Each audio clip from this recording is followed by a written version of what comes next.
So hi, my name is Dylan Tag. We talk about the national differences in economies found in our chapter 2 of our textbook.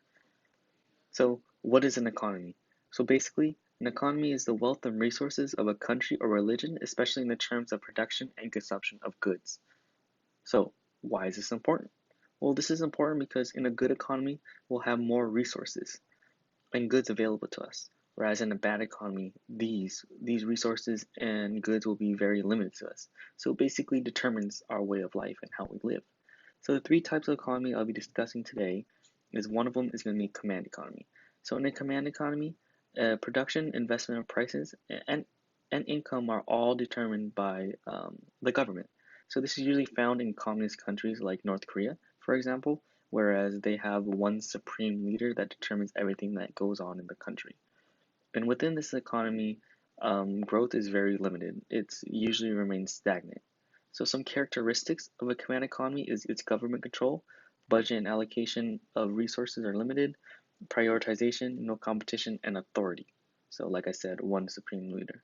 So some advantages of this is that it's low levels of inequality. There's low levels of unemployment rates due to government owned, and wealth is dispersed evenly, meaning that everyone is basically equal. However, some disadvantages of this is its limited innovation. Just because it's government owned, that means there's not a lot of competition amongst businesses, so there's gonna be little growth and innovation. And it's very inefficient as well due to how many lack of resource and competition. So there's no room to grow for them. So there's no need to be efficient. So in a market economy, all productive activities are privately owned rather than state, and they're determined by supply and demand. So high demand will lead to higher costs of the product or service, and when there's a lot of the product or supply, and it succeeds, and it will be lower in prices. So in the market economy, it's privately owned, which means there's a right to the profits to the business owners, and there's an incentive to reach consumer needs because there's profits awaiting for them if they do.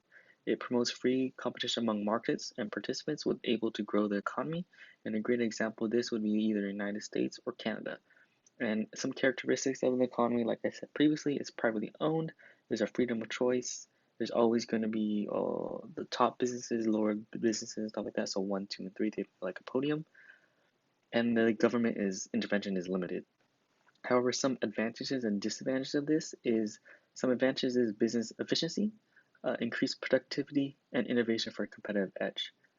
However, some disadvantages will be poor working conditions, increased wealth gaps among classes, and the negative externalities from products. So just think of this like if you're a car factory or you're a manufacturer and you have waste like air pollution or air stuff like that. So think of it like items that are not usually found in the cost of production.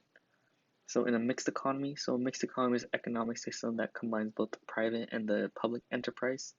A great example would be in Western Europe, about France and Sweden and even Great Britain. And this economy was most commonly found in the 1900s. And they often take over private entities and thought of vital for the government. So this basically means that if they saw a company that's not doing so well and it's very important to the economy and the government and how it's ran, they'll jump in to help it. So some characteristics would be, government regulation, customer sovereignty, rules of the price system and government directives, and the existence of economic planning. So some advantages and disadvantages of this. Well, they can both have either both of the advantages and disadvantages of both the market economy and the command economy. It just depends on what they focus on the most.